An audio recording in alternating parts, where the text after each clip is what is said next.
Sir अभी देखो, आपको सीवीटी की साइट पे जाके और ये चेक कर लेना कि आप कौन से कोर्स के लिए एलिजिबल हो।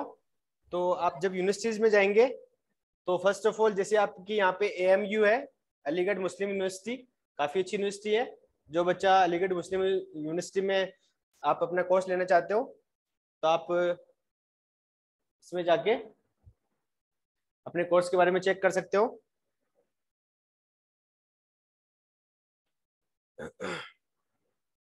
बीएससी, ये देखिए यहाँ पे बीएससी का कोर्स जो है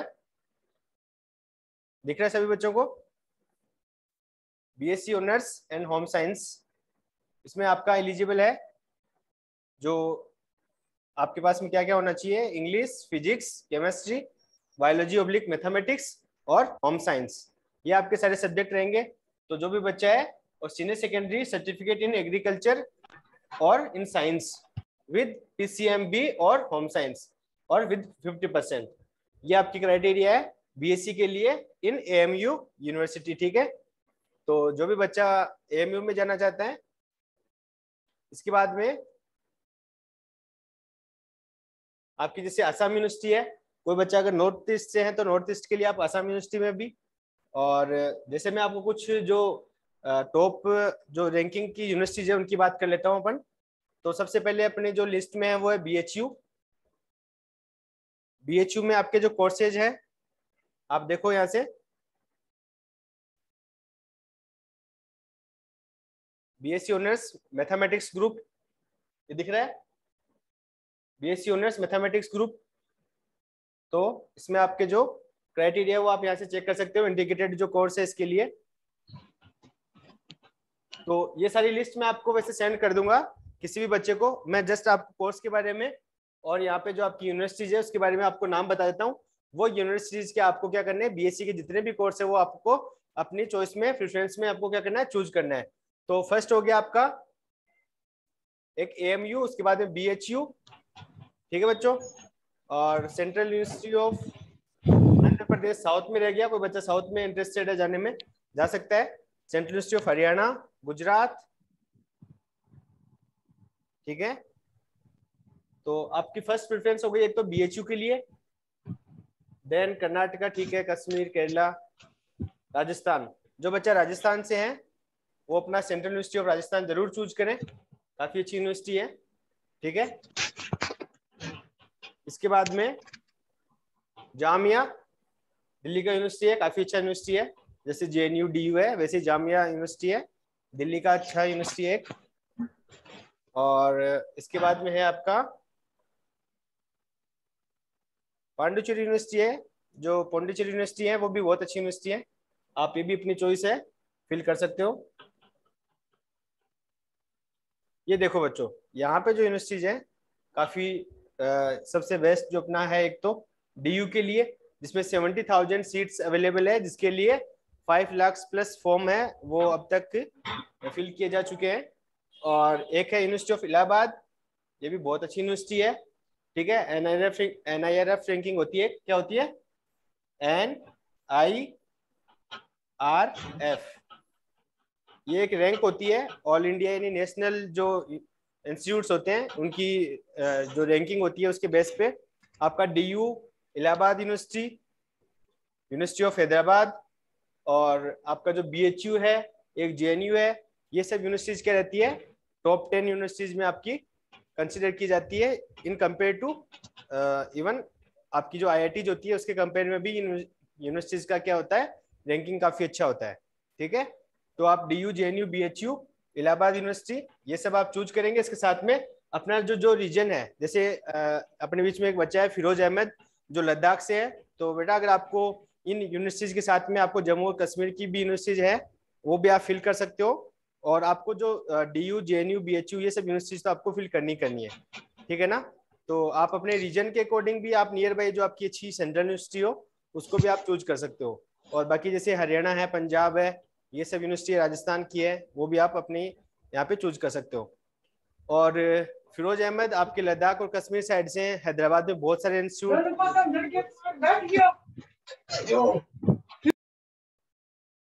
बेटा म्यूट रखा करो अपने आप को। ठीक है, जो भी बच्चा। तो फिरोज अहमद हैदराबाद यूनिवर्सिटी में बहुत सारे बच्चे हैं जो कश्मीर से आते हैं, मेरे बहुत अच्छे दोस्त हैं वहाँ पे भी। तो कश्मीर के बच्चे हैदराबाद तक भी आते हैं, यानी कि आप इससे आपका साउथ में भी एक बहुत अच्छा आपका स्टूडेंट्स वगैरह का है यहाँ पे। तो आप यूनिवर्सिटी ऑफ हैदराबाद भी जरूर चॉइस आपकी फिल करना, वहाँ पे भी बहुत अच्छे बच्चे हैं जो आपको आपके साथ ही मिल जाएंगे, ठीक है, क्लासमेट्स वगैरह। तो इस तरीके से आपको अपनी चॉइस से एटलीस्ट 10 टॉप 10 यूनिवर्सिटीज को आपको फिल जरूर करना है। इसके बाद में आपको आप अपनी चॉइस के अकॉर्डिंग। तो इलेक्ट्रिक फ्लक्स क्या है बेसिकली, आप हिंदी और इंग्लिश दोनों के अपन पीपीटीज और नोट्स के साथ में देखते हुए चलेंगे कि इलेक्ट्रिक फ्लक्स विद्युत क्षेत्र के लंबवत रखे एकांक पृष्ठीय क्षेत्रफल से गुजरने वाली विद्युत क्षेत्र रेखाएं क्या होती है, विद्युत फ्लक्स कहलाती है। अब अपन बात करेंगे कि इलेक्ट्रिक फ्लक्स क्या होता है बेसिकली, कि आपका कोई इलेक्ट्रिक फील्ड है, यानी आपकी इलेक्ट्रिक फील्ड लाइन सही है, इसके परपेंडिकुलर आपने क्या रख दिया, एक आपने क्या रख दिया, सरफेस रख दिया एस, ये आपका सरफेस है, एस सरफेस है। तो इस सरफेस एरिया से जो मैक्सिमम जो आपकी जो इलेक्ट्रिक फील्ड लाइंस जो आपकी थ्रू आउट निकल रही है, वो क्या होगी आपकी, नंबर ऑफ जो इलेक्ट्रिक फील्ड लाइंस है वो क्या होगी आपकी इलेक्ट्रिक फ्लक्स होगी, ठीक है। तो इलेक्ट्रिक फ्लक्स क्या है, नंबर है, एक क्वांटिटी है, एक आपका क्या है मैग्नीट्यूड है। तो ये क्या रहेगा आपका एक स्केलर क्वांटिटी रहेगी, स्केलर क्वांटिटी रहेगी। जैसे कि आपको एक एग्जांपल में, लाइव एग्जांपल में आपको बताएं, बेटा हरीश आप अपने आप को म्यूट रखो, बार बार अनम्यूट मत करो, ठीक है। तो आप जैसे देखेंगे कि एक पानी का पाइप है, एक पानी का पाइप है जिसमें से जो पानी फ्लो हो रहा है। तो अगर आप उसके सामने कोई ना कोई एक आप जैसे रिंग रखेंगे या फिर आप कोई भी एक सरफेस एरिया रखेंगे, तो मैक्सिमम पानी का जो फ्लो है वो मैक्सिमम थ्रू आउट कहाँ से होगा, किस कंडीशन में होगा, यानी आपका पानी है वो पाइप से लाइक परपेंडिकुलर जैसे भी आपका फ्लो हो रहा है, जिस डायरेक्शन में फ्लो हो रहा है उसके अगर आप सामने रखेंगे, ठीक है, तो सामने रखेंगे तो आपका जो सरफेस एरिया है, सरफेस एरिया तो क्या हो गया उसके परपेंडिकुलर हो गया, लेकिन जो आपका जो सरफेस एरिया की जो डायरेक्शन होती है वो क्या होती है उसके नॉर्मल होती है, ठीक है। तो आप जब अगर आपका पानी जैसे इस तरफ से फ्लो हो रहा है और आप इसके सामने अगर कुछ सरफेस एरिया रखेंगे यानी कोई रिंग रखेंगे, तो मैक्सिमम जब आपका थ्रो आउट यानी फ्लक्स या इलेक्ट्रिक फील्ड लाइंस या आपका जो आप पानी का एग्जांपल ले रहे हो, वो पानी एक मैक्सिमम फ्लो कब होगा, जब आप उस सरफेस एरिया के जस्ट उसके नॉर्मल यानी परपेंडिकुलर होगा, तो वो क्या होगा मैक्सिमम आपकी जो फ्लक्स है इलेक्ट्रिक फ्लक्स है वो क्या होगा मैक्सिमम मैक्सिमम होगा, ठीक है। तो अपन यहाँ पे ले रहे हैं कि जैसे आपका इलेक्ट्रिक फील्ड की डायरेक्शन ये वाली है और आपका सरफेस इसके परपेंडिकुलर रखा है, तो लेकिन आपका जो फ्लक्स होगा वो क्या होगा, वो क्या है बच्चों, आपका जो मैक्सिमम होगा कब होगा, जब आपका जो परपेंडिकुलर के जो नॉर्मल थ्रू आउट, यानी कि आप देखेंगे कि ये जैसे मेरा सरफेस है, ठीक है, ये सरफेस है, लेकिन इस सरफेस एरिया की जो डायरेक्शन है, अब मैं रखा तो मैंने इसको क्या है हॉरिजॉन्टल रखा हुआ है, लेकिन इसका जो सरफेस एरिया की जो डायरेक्शन है वो क्या होगी वर्टिकल डायरेक्शन होगी, ठीक है। तो वर्टिकल डायरेक्शन होगी। अब अगर मैं यहाँ से कुछ फेंक रहा हूँ, यहाँ से अगर मैं कुछ इलेक्ट्रिक फील्ड लाइंस या मैं यहाँ से कुछ भी एक पानी या कुछ भी कोई पदार्थ है यहाँ से मैं फेंक रहा हूँ, तो मैक्सिमम फ्लो कब होगा, जब मेरा हाथ सीधा होगा, ठीक है। मैक्सिमम अगर मेरा हाथ पे कुछ मैक्सिमम कब गिरेगा, जब मेरा हाथ सीधा है। तो मेरा हाथ तो क्या है आपका हॉरिजॉन्टल है, लेकिन जो आपका जो फ्लक्स या इलेक्ट्रिक फील्ड लाइंस है वो मैक्सिमम कब होगी, जब आप इसके ऊपर से आप गिरा रहे हो, यानी कि इसकी जो आप क्या है डायरेक्शन है वो दोनों की क्या होगी इसके नॉर्मल होगी, यानी कि एक सेम डायरेक्शन में जब होंगे तब आपका जो मैक्सिमम है वो आउटकम आएगा, ठीक है। तो आप इसको ऐसे भी समझ सकते हो। अब देखो अगर आपको मैंने हाथ को ऐसे रखा है, हाथ को मैंने क्या रखा है वर्टिकल रखा है, अब अगर मैं यहाँ पे कुछ गिरा रहा हूँ, ठीक है, तो मैं गिरा रहा हूँ तो आपका जो क्या है ये एरिया है इसका सरफेस एरिया वो क्या है इसके परपेंडिकुलर हो गया, क्या हो गया परपेंडिकुलर हो गया। तो आपका जो इलेक्ट्रिक फील्ड लाइन से जो थ्रो हो रही है, सपोज दैट कि मैं यहाँ से इलेक्ट्रिक फील्ड लाइंस का एक पुंज है उसको मैं यहाँ से थ्रो आउट करवा रहा हूँ, अगर मैंने हाथ को ऐसे रखा है तो यहाँ से क्या होगा इसकी जो थ्रू आउट फ्लक्स होगा वो क्या होगा एक मिनिमम होगा, लेकिन अगर मैं इस हाथ को ऐसे कर लेता हूं तो क्या होगा मैक्सिमम, मैक्सिमम क्या होगा इसमें से थ्रू आउट है वो आउटकम इसका जो रिजल्ट है वो क्या होगा मैक्सिमम होगा। तो इसके लिए आपको क्या करना है, आपको ये ध्यान में रखना है कि जो आपका इलेक्ट्रिक फील्ड और जो सरफेस है वो क्या होगा एक दूसरे के परपेंडिकुलर होगा, लेकिन जो सरफेस की जो डायरेक्शन है वो क्या होगी उसके दोनों की सेम डायरेक्शन में होगी। तो अगर अपन इसको मैथमेटिकल फॉर्म में देखते हैं, मैथमेटिकल फॉर्म में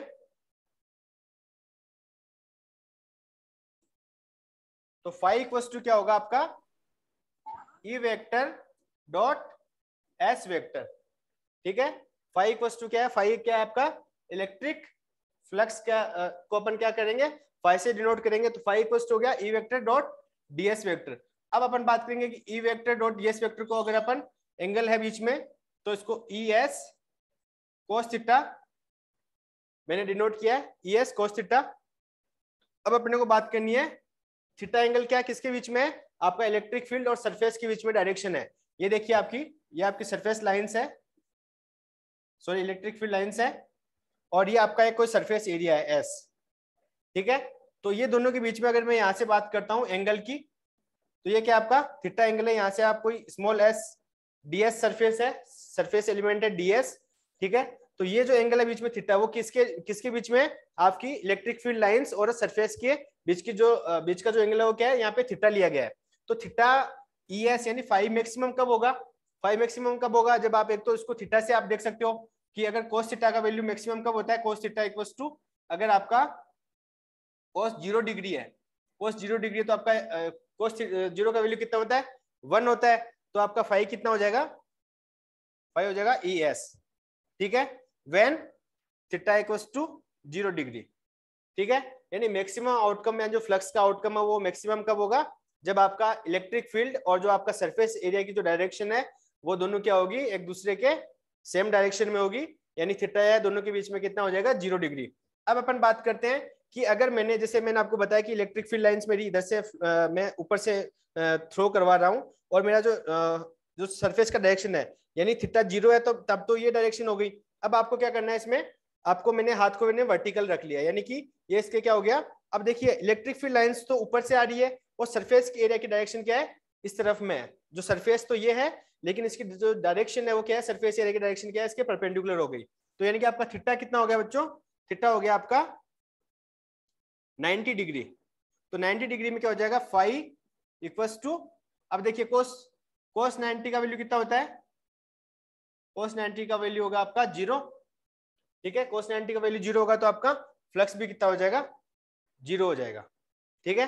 अब अपन बात करते हैं एक इसको आप इमेजिनरी थॉट भी मान सकते हो। अगर मैंने सरफेस एरिया को या इलेक्ट्रिक फील्ड लाइंस है उसको अगर अपोजिट में आपको मैं इसको फ्लो करवा रहा हूँ, यानी कि मेरा ये सरफेस एरिया है और इलेक्ट्रिक फील्ड लाइंस है वो नीचे से आ रही है, ठीक है।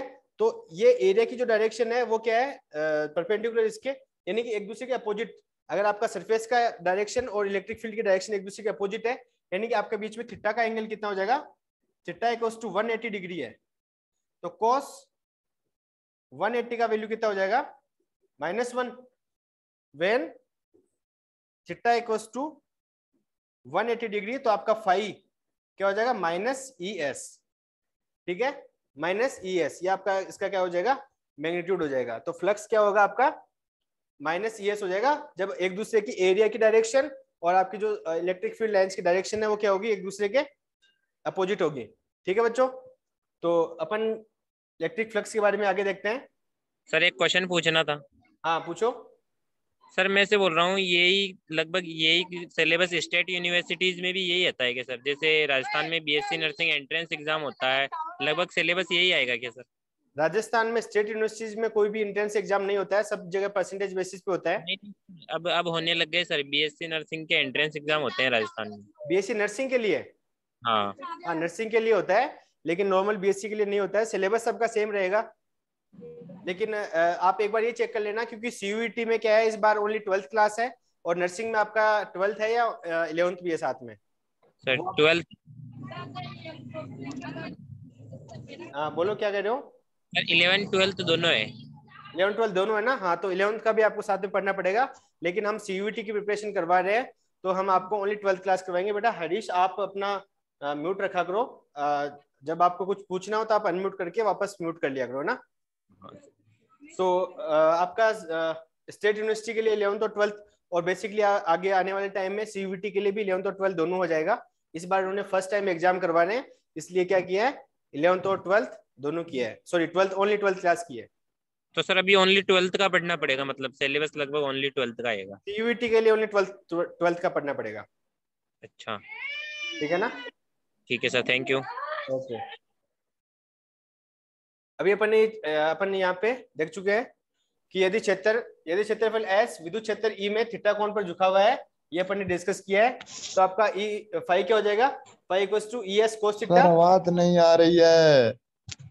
आवाज नहीं आ रही है बेटा? आपको आवाज आ रही है आदित्य, फिरोज एंड रोहित? हाँ सर, हमें तो आ रही है आवाज।